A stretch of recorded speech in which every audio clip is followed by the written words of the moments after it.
We're all concerned. I mean, I think Americans do not feel safe, whether that's in D.C., whether that's in Washington, certainly in Eagle Pass along the border. But lawmakers are concerned. We've seen this happen over and over again. How do we protect ourselves, not only in D.C., but all throughout the country? Because this is getting worse. It starts by the lawlessness. We have to stop the lawlessness and throw the book at the criminals that are conducting this. I think everyone pretty much agrees that we have a bit of a crime problem in this country, and it's somewhat situated in urban Democratic cities. Why is that? Well, soft on crime policies by Democrats seems to be the simple answer, and I'm not the only one who thinks so. Arnold Schwarzenegger agrees. Now you may be asking yourself, who cares what Arnold Schwarzenegger thinks?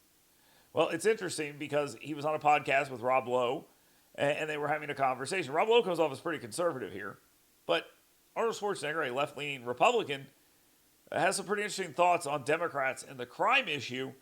Democrats might want to listen to this because if you're looking at Republicans who might be gettable over to your side, Arnold Schwarzenegger is one of those guys. Okay, let me ask you this, and I ask people this all the time. David Dreyer, a good friend of ours. Yeah. Yes, and a good man. Served for many, many, many years. He used to have the greatest what makes me a Republican, and he had, I think, 4 or 5 things. I think it was, in no particular, strong military, low taxes, less government, more personal freedoms. There might have been a couple, but it makes sense to know strong law enforcement. And then I'd like to know I always ask Democrats what it means to be a Democrat in that way. And I think whatever anybody would say, ruin your cities. What would they say? Ruin your cities. What's that? Ruin your cities. Ruin your cities. That's what the Democrats would say. Be about ruining the cities. We want to fuck up every city in America. That's what it seems to be the theme right now. Why is that? I have no idea. I have no idea either, but it's pretty amazing to hear Arnold Schwarzenegger talking like that. He's not the only one that feels this way. This is a national mood across the board. I wanted to hear from voters about what they are concerned about going into this election. And crime and public safety, that continues to be a top issue. Taking a look at the latest Fox News polling, 88% of Americans are extremely or very concerned about higher crime rates. And the numbers when it comes to crime are exploding nationwide. Taking a look here in New York City, you see that problems with crime continue long after the pandemic. Over the last 2 years, overall crime is up over 45%. It's not just here in New York, it's coast to coast. Looking at Chicago, total major crime rose 45% just year over year. And we have new reporting from that Whole Foods in downtown San Francisco, which was forced to close for safety reasons. At least 14 people were arrested during the 13 months the Whole Foods in the downtown was open, and a record of 568 emergency calls were made to that location, according to the New York Times. Now, you know what I find interesting about that is all those calls and they only made 14 arrests. That's a pretty telling statistic. I'll just be completely honest with you. You would think it'd be much higher. It probably should be much higher. That might be part of the problem, that we're not arresting people who are actually doing bad things. But people see this as a major issue. Are Democrats paying attention to this? Doesn't really seem like it. Where might we be having these problems? Well, they're all over the country. But our focus is always on D.C. D.C., they've led this defund the police stuff, and they seem to have some giant problems. The crime in Washington, D.C. is astronomical. You look at these numbers just this year, over 750 carjackings this year in Washington, D.C. Of that, only 136 arrests. I mean, that is negligence on the part of the D.C. City Council, the D.C. AG, and when you look at the percentages even more, you actually find out over half of these arrests are juveniles.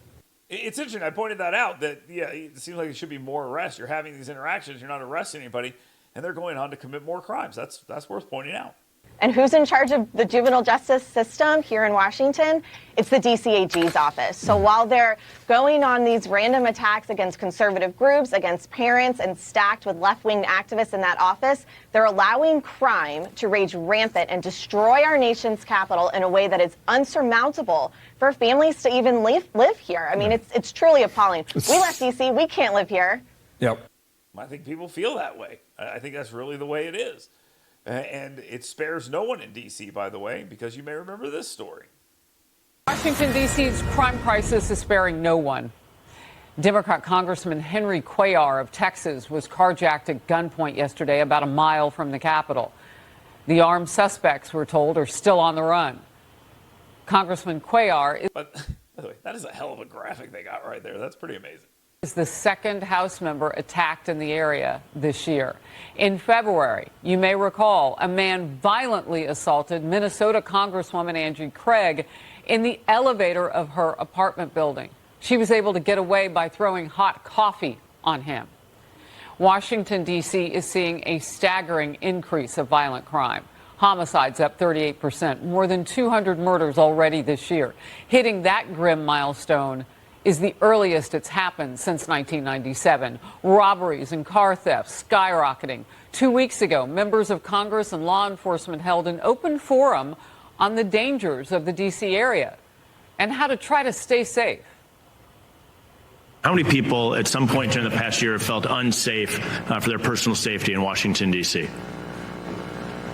Overwhelming. This year, U.S. Capitol Police has made 412 arrests. We're seeing assault with dangerous weapons, the unauthorized use of vehicles, which consist of carjackings. Why do we see this significant increase over the past few years? It really has to do with staffing. The entire ecosystem is really broken, and the reason it's broken is because our city council has legislated it to be broken. Griff Jenkins has more from Washington. Griff. Harris, good morning. And when I came in this morning and started looking at the DC's carjacking dashboard, it said there had been 750 carjackings this year. Since then, I just looked before this hit, it's up to 753. It's not even noon. So you're having quite a trend right there. But you got this problem all over the country. Let's just be real about it. And it's Democratic policies. And let's just be real about that, too. Arnold Schwarzenegger points that out. They ruin cities. And they're doing nothing about it, nothing to try to fix it, except to tell you it's not happening.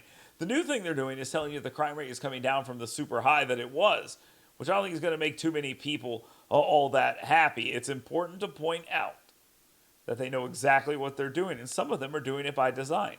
Ending cash bail, not arresting people for crimes under a certain amount. All these problems are causing petty crimes to be committed by petty criminals, and then when they get away with it, they go on and commit bigger crimes. I think we all know how that plays out. And I think we're seeing that in Washington, D.C., and it's good that lawmakers are seeing that up close, but they have to get that message back home and stop it there as well, because this is not just an issue for D.C., it's an issue everywhere, and I think voters are going to be pretty pissed about that.